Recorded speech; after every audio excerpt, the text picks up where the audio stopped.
You was involved in the film Radio? Yes. So Okay. it's funny. It's funny you brought that up. I just finished playing college football at University of South Carolina. One of the producers on the film, he was the son of one of our coaches. I believe it was Coach Clyde Wren was one of our coaches. So his son was involved in production, and he said, "We're going to do a film, and we need it to be real. We need it to be so real. It looks like we're actually out there playing football. It's going to be grueling, so we don't want just anybody coming off the couch. So we're going to try you out." So I got word of it, and it was me and I think about six other athletes from my team, University of South Carolina Gamecocks. That's when Lou Holtz was there. So in order to do the film, we could never play college football again. We had to sign an NCAA waiver to never play football. And I knew between injuries and everything else, I was going into acting. So I was like, this is the perfect segue. I'm going to go ahead and sign this waiver, try out for this team. And if I make it, I know it's a God thing because this wasn't on my radar at all. So, long story short, I think it was probably about 2 to 300 of us that tried out. And for the main teams, I'm on every single team in that movie, making tackles, running the football, all kind of stuff. Um, I think they only kept maybe about 15 of us, 15 to 20 of us. So again, that's out of probably 300 people that tried out. They kept probably about 20 of us for like the main teams. So no, I'm sorry. It would have had to been 11-11. It'd have been about 25 of us. So yeah, that was pretty cool, man. Just getting out there, meeting Cuba and Ed Harris. Here's a quick story about Ed Harris. I didn't know who he was. He's the father from The Rock, and he's done a tremendous body of work. But at the time, all I knew was Cuba. I get to act with Cuba. I got hurt, which is how I got that right there. This long story, but I got injured, so I'm on the sideline while we're running drills and all that.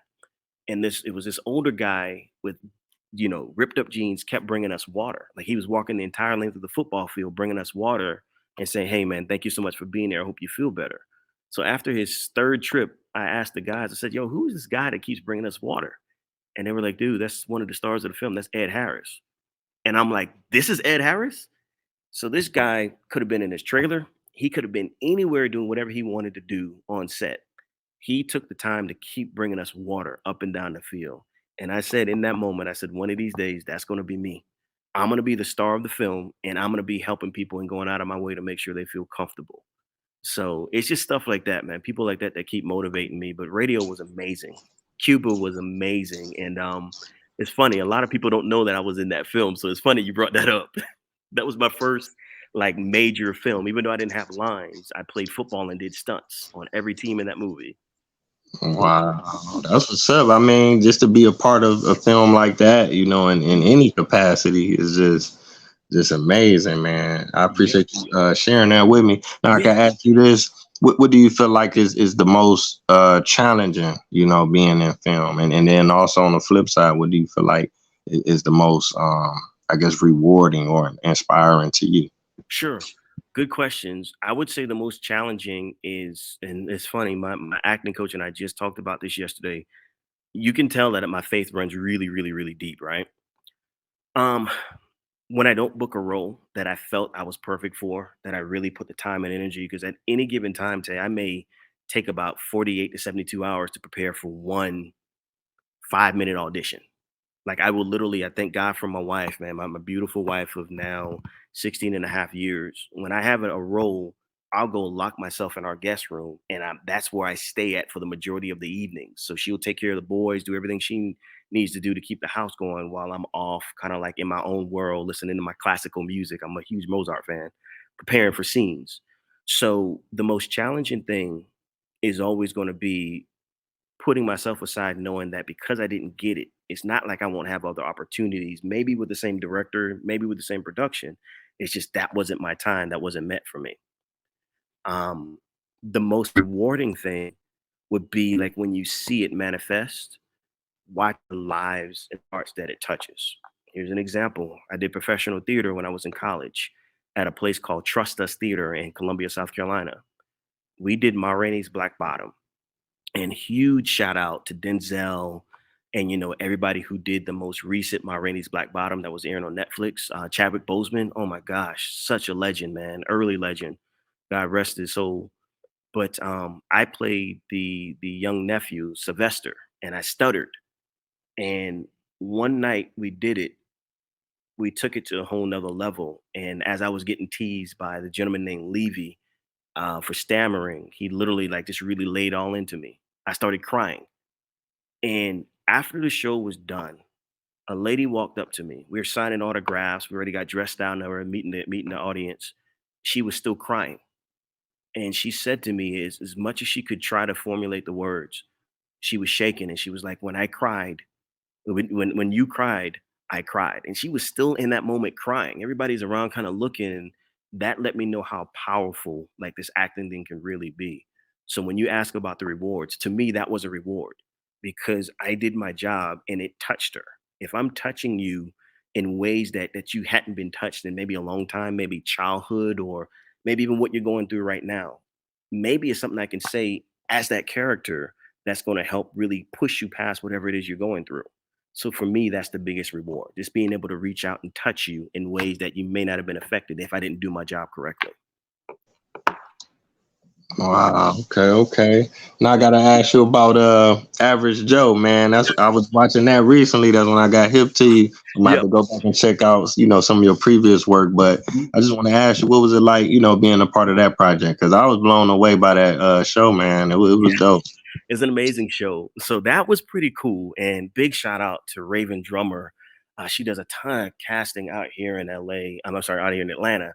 And I've known her since I've been in Atlanta. So to get the call through my agency to read for that, first of all, that alone was an honor. Because I know there's a ton of actors out here trying to be on these shows, trying to get their name out there. So did the audition, booked it, got to set, and let me tell you, Atlanta, for those who don't know, I gotta give a huge shout out. I got here back in 2012. The Atlanta market is not like it was back then.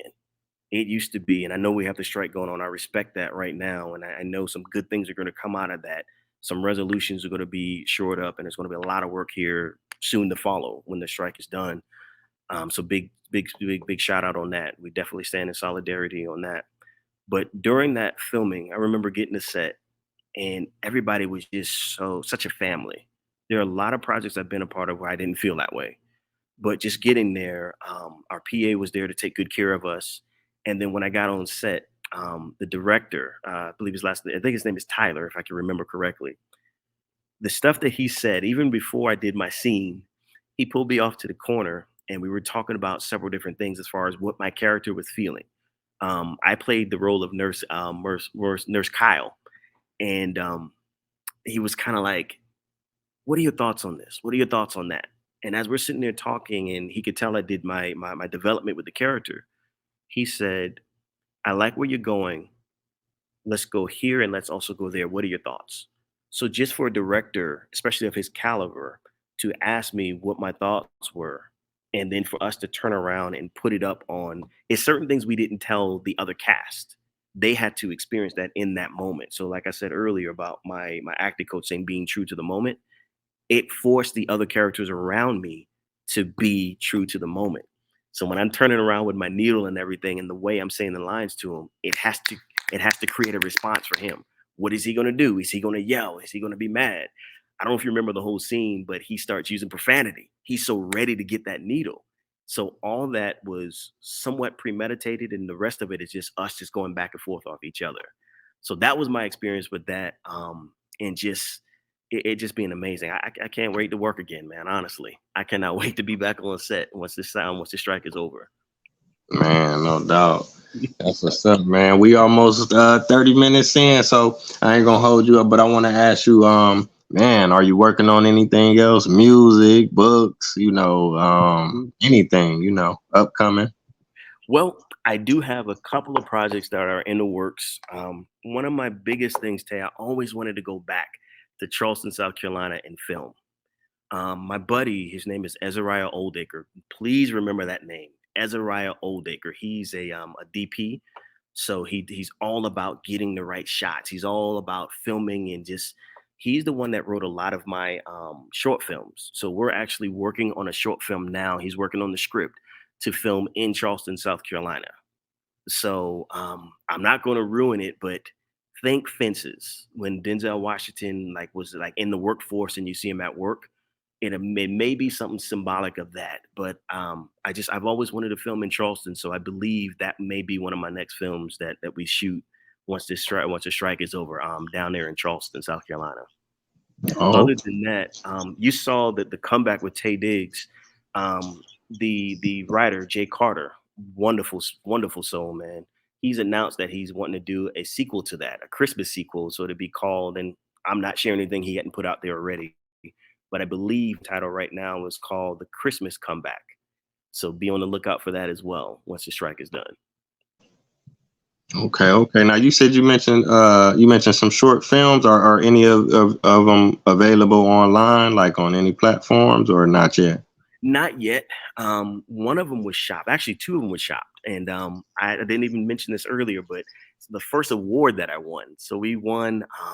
One of them is called Changes, where I played the role of a father who's struggling. I'm a single parent raising my daughter, and it just shows the struggles that we and I face as she's growing up, and she ends up getting kicked out of school and suspended, and it just shows the pain and the heartache of us trying to mend what we have going on to help her through school and everything. So we won awards for that, and then another one is called "It Happened in the Fourth Quarter." That's on my IMDb demo reel where I play the attorney. All that stuff hopefully is now being shopped in film festivals. So I need to actually check on that. I'm glad you brought that up. But as the last one that I'll bring up real quick, I know we're almost out of time. It's called A Soul Burden. We won a Bronze Lens Film Festival award for that, as far as to be in the Bronze Lens, which is huge here in Atlanta. And then we also won some other awards from a place called the Telly Awards. Thousands of films are submitted every year. We won number 3 with regards to our 2020 inductee or whatever have you. So I have a big, plaque sitting at home and a trophy sitting at home for winning that. Wow, that's what's up, man. Congrats on that. Appreciate it. I'm definitely inspired, man. Keep up the great work. Thank And you. I just want to thank you again for coming on the platform. I want to thank the viewers for tuning in. It's been a great episode. So, until next time, family, and I'll definitely look forward to what you got coming in the future. Peace. Appreciate it. Thanks for having me, brother. Peace, y'all. Yeah.